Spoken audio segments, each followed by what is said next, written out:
नमस्कार, आप सभी का एक नए वीडियो में बहुत बहुत स्वागत है।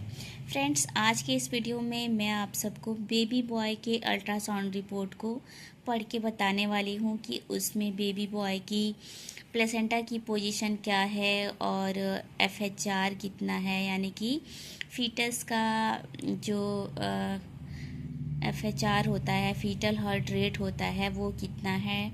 और मैं आप सबको बता दूं कि ये जो प्रेगनेंसी की अल्ट्रासाउंड रिपोर्ट है वो 13 वीक्स 3 डेज़ की अल्ट्रासाउंड रिपोर्ट है। तो फ्रेंड्स, क्या होता है कि कई लोग होते हैं जो मानते हैं कि अगर प्लेसेंटा की पोजीशन पोस्टीरियर होती है तो होने वाला बेबी बेबी बॉय होता है, और अगर प्लेसेंटा की पोजीशन एंटीरियर होती है तो होने वाला बेबी एक बेबी गर्ल होता है। और FHR अगर 140 से 140 से कम होता है तो होने वाला बेबी बेबी गर्ल होती है, और FHR जो 150 से 150 से ज़्यादा होता है तो होने वाला बेबी एक बेबी बॉय होता है। तो ये क्या सच में सही बात है? इससे बेबी के जेंडर का डिटेक्शन हो जाता है? क्या इसे पता चल जाता है कि होने वाला बेबी बेबी बॉय है या बेबी गर्ल है? तो ये सब कुछ आज मैं आप सबको इस वीडियो में बताने वाली हूँ। तो जैसा कि मैंने आप सबको बताया कि ये एक बेबी बॉय की अल्ट्रासाउंड रिपोर्ट है, और इसमें प्लेसेंटा की पोजीशन क्या है, FHR कितना है, सब कुछ डिटेल में मैं आप सबको बताने वाली हूँ। तो फ्रेंड्स, आप सब वीडियो को पूरा देखिएगा ताकि आपको पूरी जानकारी मिल सके। और मैं ये भी बताऊंगी कि ये जो भी बातें मैंने बताई कि एंटीरियर प्लेसेंटा से पोस्टीरियर प्लेसेंटा से और FHR से बेबी के जेंडर का डिटेक्शन होता है कि नहीं होता है, सब कुछ बताने वाली हूँ। तो वीडियो को पूरा देखिएगा। तो चलिए फ्रेंड्स, मैं इस अल्ट्रासाउंड रिपोर्ट को स्टेप बाय स्टेप पढ़ के हर एक पॉइंट का मीनिंग आप सबको बताने वाली हूँ, ताकि आप अपनी प्रेगनेंसी की जो भी अल्ट्रासाउंड रिपोर्ट है उसको पढ़ सकें और समझ सकें कि किस चीज़ का क्या मतलब होता है। तो चलिए फ्रेंड्स, स्टार्ट करते हैं। तो आप सब देख सकते हैं कि ये USG अल्ट्रासोनोग्राफी है, रिपोर्ट है, ये ऑब्स्टेट्रिक्स है। तो यहाँ पे देखिए फ्रेंड्स, ये दिया है there is a single live intrauterine fetus seen, कि मतलब यहाँ पे ये प्रेगनेंसी में एक सिंगल लाइव मतलब सिंगल बेबी है, जिंदा है, यूट्रस में है। सिंगल लाइव इंट्रायूटेराइन होना क्यों ज़रूरी है? इंट्रायूटेराइन का मतलब होता है कि बेबी जो है वो यूट्रस के अंदर है, बच्चेदानी के अंदर है, तो उसको इंट्रायूटेराइन फीटस कहते हैं। अगर आपकी प्रेगनेंसी में सिंगल बेबी होगा तो सिंगल दिया रहेगा, ट्विंस बेबी होंगे तो यहाँ पे ट्विंस दिया रहेगा, ट्रिपलेट्स बेबी होंगे तो ट्रिपलेट्स दिया होगा। तो यहाँ पे सिंगल बेबी है। अब लाइव इंट्रायूटेराइन, जैसा कि मैंने बताया कि ये यूट्रस के अंदर है, बच्चेदानी के अंदर है। कई बार क्या होता है कि कई महिलाओं को एक्टोपिक प्रेगनेंसी हो जाती है। एक्टोपिक प्रेगनेंसी का मतलब होता है कि बच्चा जो है वो यूट्रस में ना होके यूट्रस के बाहर अटैच हो जाता है, फैलोपियन ट्यूब में अटैच होता है, तो उसको कहते हैं एक्टोपिक प्रेगनेंसी। तो वो प्रेगनेंसी प्रोग्रेस नहीं कर पाती है और उससे महिलाओं के लिए वो लाइफ थ्रेटनिंग भी होता है, वो जानलेवा भी होता है एक्टोपिक प्रेगनेंसी। तो यूट्रस में फीटस होना, यूट्रस में प्रेगनेंसी होना ज़रूरी होता है। अब यहाँ पे फीटल मोमेंट इज प्रेजेंट, मतलब कि फीटस जो है, जो बेबी है, वो मोमेंट कर रहा है विथ इन नॉर्मल लिमिट में मोमेंट कर रहा है। Cardiac activity is present. Cardiac activity का मतलब होता है कि बेबी के दिल की धड़कन स्टार्ट हो गई है, बेबी में दिल की धड़कन है। विथ HR 133, विथ मतलब जो उसका कार्डियक एक्टिविटी है, जो उसका FHR है, फीटल हार्ट रेट है, वो बीट्स पर मिनट में कैलकुलेट होता है। तो यहाँ पे FHR जो है वो 133 बीट्स पर मिनट है। तो यहाँ पे बेबी बॉय की जो हार्ट बीट है वो है 133 बीट्स पर मिनट। अब यहाँ पे आप सब देख सकते हैं, ये है फीटल मेजरमेंट। एक चीज़ मैं आप सबको यहाँ पे बताना चाहूँगी कि फीटस का मतलब होता है कि जब तक बेबी गर्भ के अंदर रहता है, यूट्रस के अंदर, बच्चेदानी के अंदर रहता है, जब तक उसकी डिलीवरी नहीं हो जाती है तब तक उसको बेबी नहीं, उसको फीटस कहते हैं। तो यहाँ पे फीटस मेजरमेंट, तो यहाँ पे देखिए बीपीडी। कई लोग जानना चाहते हैं कि बीपीडी का मतलब क्या होता है। तो बीपीडी का मतलब होता है बाईपेराइटल डायमीटर। बाईपेराइटल डायमीटर का मतलब यहाँ पे कि बेबी का जो स्कल होता है, बेबी का जो खोपड़ी होता है, उसकी जो मैक्सिमम चौड़ाई है एक बोन से दूसरे बोन, उसका मेजरमेंट किया जाता है। इसलिए किया जाता है कि इससे बेबी का एस्टिमेटेड वेट पता चल सके। अब यहाँ पे फीमर लेंथ, फीमर जो होता है वो हमारे बॉडी का सबसे लॉन्ग और स्ट्रॉन्ग बोन होता है, तो इसको फीमर लेंथ कहते हैं। फीमर जो होता है वो हमारे जांघों में होता है, सबसे लंबा बोन जो होता है वो हमारे जांघों में होता है, तो उसको फीमर कहते हैं।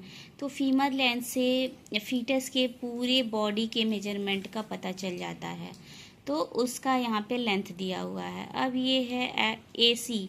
एसी का मतलब होता है एब्डोमिनल सर्कम्फरेंस। एब्डोमिनल सर्कम्फरेंस मतलब कि बेबी का जो एब्डोमेन है, जो उसका पेट है, उसका मेजरमेंट किया जाता है, ताकि ये पता चल सके कि जिस हिसाब से बॉडी का ग्रोथ हो रहा है उसके अकॉर्डिंग एब्डोमेन जो है, जो पेट है, उसका ग्रोथ हो रहा है, कहीं ज़्यादा ग्रोथ तो नहीं हो रहा है, तो उसको कहते हैं एब्डोमिनल सर्कम्फरेंस। अब यहाँ पे देखिए EFBW, estimated fetal body weight. Fetus body weight, जो बेबी है उसका बॉडी वेट कितना है एस्टिमेटेड। तो ये 13 वीक 3 डेज़ की प्रेगनेंसी रिपोर्ट है। तो इसमें बेबी का जो बॉडी वेट है वो 80 ग्राम है, 80 ग्राम है। अब यहाँ पे GA/USG, GA/USG जेस्टेशनल, GA का मतलब जेस्टेशनल एज, जो गर्भावस्था की एज है अल्ट्रासाउंड के अकॉर्डिंग, तो वो है 13 वीक्स 3 डेज। अब यहाँ पे दिया है EDD। EDD का मतलब होता है एक्सपेक्टेड डिलीवरी डेट। आपकी डिलीवरी डेट कब है वो यहाँ पे दिया रहता है।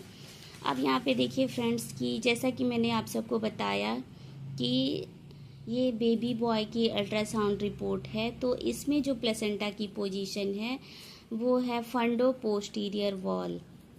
फंडो पोस्टीरियर वॉल का मतलब है कि पोस्टीरियर मतलब कि यूट्रस में बच्चेदानी के पीछे की साइड, जिधर हमारा पीठ होता है उधर है, और ये ऊपर की तरफ है, तो उसको प्लेसेंटा जब ऊपर होता है तो उसको कहते हैं फंडो। एंटीरियर होता है तो फंडो एंटीरियर, और अगर ऊपर पीछे की तरफ होता है तो उसको फंडो पोस्टीरियर वॉल कहते हैं। तो यहाँ पे प्लेसेंटा की पोजीशन जो है वो फंडो पोस्टीरियर वॉल है, यानी कि पीछे की, यूट्रस के पीछे की साइड ऊपर है। अब यहाँ पे मैच्योरिटी ग्रेड, तो ये प्लेसेंटा की मैच्योरिटी ग्रेड होती है। तो कई लोग जानना चाहते हैं कि प्लेसेंटा की मैच्योरिटी ग्रेड का मतलब क्या होता है। तो देखिए यहाँ पे प्लेसेंटा का भी मैच्योर होना ज़रूरी है, प्लेसेंटा का भी ग्रोथ होना ज़रूरी है। तो इसका जो जैसे जैसे प्लेसेंटा मैच्योर होता है, मतलब कि ज़्यादा हेल्दी होता है, तो उसको ग्रेड दिया जाता है। ग्रेड सबसे अच्छा होगा तो 1, उससे कम होगा तो 2, उससे कम होगा तो 3, ऐसे ग्रेड होता है। तो प्लेसेंटा भी मैच्योर होना चाहिए, प्लेसेंटा भी ग्रोथ अच्छी होनी चाहिए। जैसे प्लेसेंटा की ग्रोथ अच्छी होगी तभी तो वो प्लेसेंटा के द्वारा ही बेबी को न्यूट्रिशन, ऑक्सीजन, सब कुछ सप्लाई होता है प्लेसेंटा के द्वारा ही। तो प्लेसेंटा की भी ग्रोथ अच्छी होनी चाहिए। तो यहाँ पे अच्छी ग्रोथ है तो ग्रेड 1 आया है, अगर थोड़ी सी कम होगी तो ग्रेड 2 आएगा, उससे कम होगा तो ग्रेड 3 आएगा। अब यहाँ पे लिक्योर एडिक्वेट, लिक्योर का मतलब होता है कि पानी, जिस पानी में फीटस रहता है, फीटस जो होता है, बच्चा जो होता है वो एक सैक में होता है, और सैक जो होता है वो पानी में तैरता रहता है। तो जिस पानी में तैरता है उसको लिक्योर कहते हैं, और उसको एमनियोटिक फ्लूइड कहते हैं। तो वो ना कम होना चाहिए ना ज़्यादा होना चाहिए। वो एडिक्वेट होना चाहिए, पर्याप्त होना चाहिए। यहाँ पे अगर आपका एडिक्वेट लिखा है तो इसका मतलब कि पर्याप्त है। अब no any congenital anomaly is seen. Congenital anomaly का मतलब होता है कि कोई भी फंक्शनल या स्ट्रक्चरल खराबी अगर बच्चे में होती है, गर्भ में जब बच्चा है तो अगर जन्म से पहले बच्चे में कोई भी जन्मजात बीमारी होती है तो उसको कहते हैं कंजेनाइटल एनोमली। तो ऐसा कुछ भी बच्चे में नहीं देखा गया है, किसी तरह की बनावटी खराबी उसके हाथ में, उसके पैर में, उसके नाक में, उसके दिमाग में, उसके दिल में किसी भी तरह का खराबी नहीं है। तो यहाँ पे दिया गया है no any congenital anomaly is scene.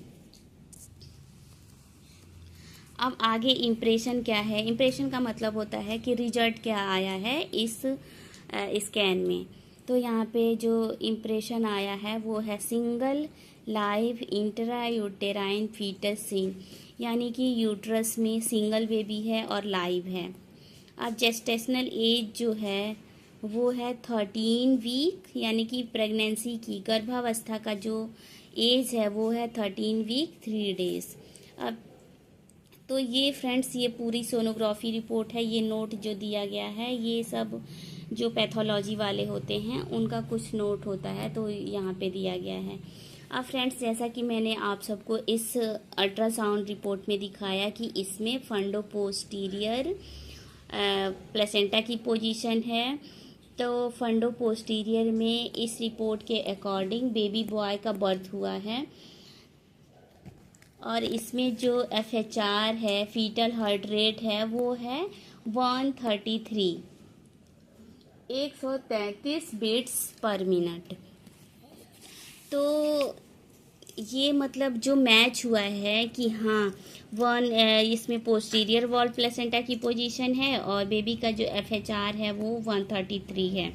तो इसमें तो फ्रेंड्स, मैं आप सबको बता दूं कि अगर आपका प्लेसेंटा का पोजीशन पोस्टीरियर होता है, FHR 133 140 से कम आता है और अगर आपको बेबी बॉय होता है तो ये एक सिर्फ कोइंसिडेंस होता है कि आपकी प्लेसेंटा की पोजीशन और FHR मैच हो गया है।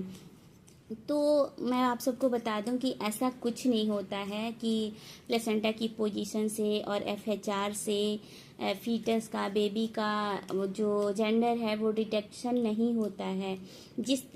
मतलब बहुत सारे लोग ऐसे वीडियोस बनाते हैं कि ये होता है, तो वो सिर्फ एक अपना एक्सपीरियंस शेयर करते हैं। तो मैंने भी अपना एक्सपीरियंस आप सबसे शेयर किया कि मेरी प्लेसेंटा की पोजीशन क्या थी और FHR कितना था, जबकि FHR जो है वो हमेशा चेंज होते रहता है। अगर आप सोनोग्राफी करवाइए पहले दिन तो FHR कुछ और आएगा, दूसरे दिन करवाइए तो FHR कुछ और आएगा। FHR हमेशा चेंज होते रहता है। जो बेबी की हार्ट बीट होती है वो हमेशा चेंज होती रहती है। तो ये बिल्कुल गलत बात है कि प्लेसेंटा की पोजीशन से कोई जेंडर डिटेक्शन नहीं होता है। तो फ्रेंड्स, ये थी प्रेगनेंसी के 13 वीक 3 डेज की सोनोग्राफी रिपोर्ट। तो आई होप कि ये वीडियो आप सबको यूज़फुल लगा होगा। अगर वीडियो यूज़फुल लगा होगा तो वीडियो में कमेंट करके अपनी राय ज़रूर दीजिएगा कि आपको वीडियो कैसा लगा। और अगर आपको कुछ पूछना हो तो अभी आप कमेंट करके मेरे से पूछ सकते हैं। और वीडियो को ज़्यादा से ज़्यादा शेयर करिएगा ताकि और भी लोगों को इसके बारे में जानकारी मिल सके। और चैनल को ज़रूर सब्सक्राइब करिएगा।